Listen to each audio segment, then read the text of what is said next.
You watch him lift trophy after trophy. Champions League, Ballon d'Or, Golden Boot after Golden Boot. But there is one trophy you never see him hold, the biggest one in the sport. And the reason he never touched it has almost nothing to do with talent. You know, the highlight reels, the bicycle kicks, the free kicks that bend like they're being pulled by string.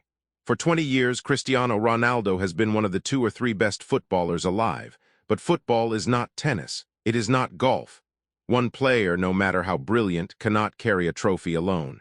And that single fact explains almost everything that follows. Start in 2006. Ronaldo is 21 years old, playing for Portugal at his second World Cup. He is already electric, fast, skillful, dangerous in the box.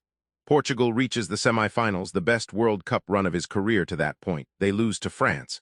A young playmaker named Zinedine Zidane, playing his final tournament, scores the only goal from the penalty spot. Ronaldo goes home without the trophy, but he is young. There will be more chances, or so it seems. 4 years later in South Africa, Portugal arrives with more talent around him, but something has shifted. The team is more cautious, more defensive. They scrape through the group stage with 1 win and 2 draws. In the round of 16, Spain eliminates them. Spain, who will go on to win the entire tournament with a golden generation of midfielders. Ronaldo barely touches the ball in the moments that matter. He looks frustrated on the sideline. You can see it in the footage.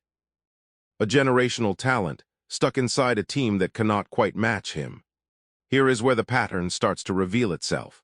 Football researchers who study international squads point to something called squad depth, the measurable gap between a nation's best player and its 10th best player. Sports data analyst Ted Knutson, who has spent years modeling team performance, has argued that international tournaments reward depth far more than domestic leagues do, because there is no transfer window to fix a weak position mid-tournament. Portugal, for most of Ronaldo's career, had 1 truly world-class player. Spain had 11, Germany had 11. Brazil, even in down years, usually had 5 or 6. Think about what that means for a single game. In a Champions League season, Ronaldo can be surrounded by superstar teammates purchased specifically to make him better. At Manchester United, then Real Madrid, he played alongside some of the most expensive attacking talent ever assembled. At a World Cup, he plays with whoever his country produced that generation. Portugal is a nation of about 10 million people.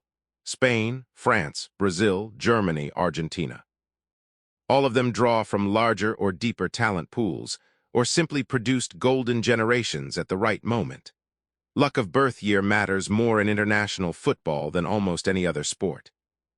Now jump to 2014 in Brazil. This should have been the moment.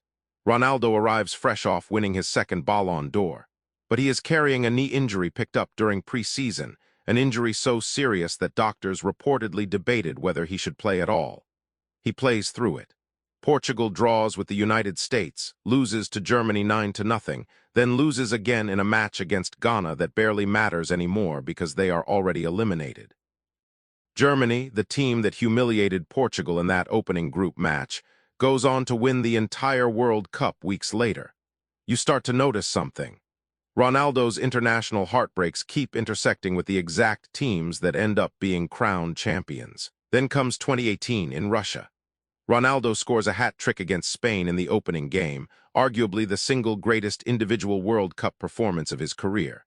For a moment, it looks like this might finally be the tournament, but Portugal cannot build on it. They draw Iran, barely beat Morocco, and then meet Uruguay in the round of 16. Uruguay's 2 strikers, Luis Suarez and Edinson Cavani, do what Ronaldo cannot do alone. They combine, they finish, they win 2-1. Portugal is out in the round of 16. Again. By 2022 in Qatar, Ronaldo is 37 years old. Father Time, as commentators love to say, is undefeated. He is dropped to the bench for the knockout stage in favor of a younger forward, Goncalo Ramos, who scores a hat trick against Switzerland without him. It is one of the most symbolic images in modern football. The greatest goal scorer of his generation, watching from the bench, as his country plays its best football of the tournament without him. Portugal loses in the quarterfinals to Morocco, a team assembled from a golden generation of its own, built on defensive solidity and a manager, Walid Regragui, who had quietly restructured the entire squad's identity in the months before the tournament. Here is the uncomfortable comparison you cannot avoid making. Lionel Messi, the player whose career has been measured against Ronaldo's for 2 decades, lifts the World Cup that same year in Qatar at 35 years old. Why him and not Ronaldo? Football analysts who studied that Argentina squad point to something specific. Argentina's supporting cast in 2022, players like Julian Alvarez, Enzo Fernandez, and a defense built by manager Lionel Scaloni, was simply deeper and more cohesive than any Portugal side Ronaldo ever played in. Messi did not win the World Cup by outplaying Ronaldo. He won it by being surrounded for one tournament by a team that finally matched his level.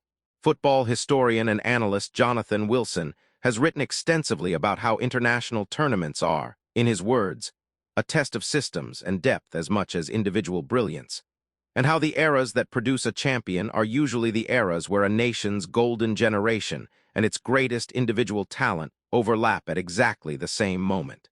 That overlap never quite happened for Portugal. Their golden generation of the 2000s, players like Luis Figo and Rui Costa, aged out just as Ronaldo was arriving. Portugal's best modern generation, the one that finally won a major trophy at the European Championship in 2016, did it with Ronaldo hobbled by injury, forced off in the final after 25 minutes, watching his teammates lift the trophy from the sideline in a suit. It is almost poetic. His country's greatest international triumph happened while he stood on the touchline, unable to play, cheering on teammates who scored the winning goal without him. You start to see the shape of the whole story now. It was never really about whether Ronaldo was good enough. Across nearly 2 decades of international football, he scored more World Cup goals across more different tournaments than almost anyone in history. He carried Portugal to tournaments they had no business reaching. But a World Cup title has never belonged to one man. It belongs to systems, depth, timing, and 11 players peaking together at the same 4 weeks, once every 4 years. Messi got that alignment once, late in his career, in the tournament that mattered most. Ronaldo never did. Maybe that is the real lesson hiding underneath all the highlight reels and the debates about who is greater. Individual brilliance can carry you further than anyone thought possible. It can win you leagues, continental trophies, personal awards that stack up in a trophy cabinet larger than most museums. But it cannot, by itself, guarantee the one prize that requires an entire nation's generation of players to peak at exactly the right month. Ronaldo built the greatest individual career the sport has ever measured. He just never got the one thing that was never fully his to control. So the next time someone asks why Cristiano Ronaldo never won a World Cup, you can give them the real answer. It was never a question of whether he was good enough.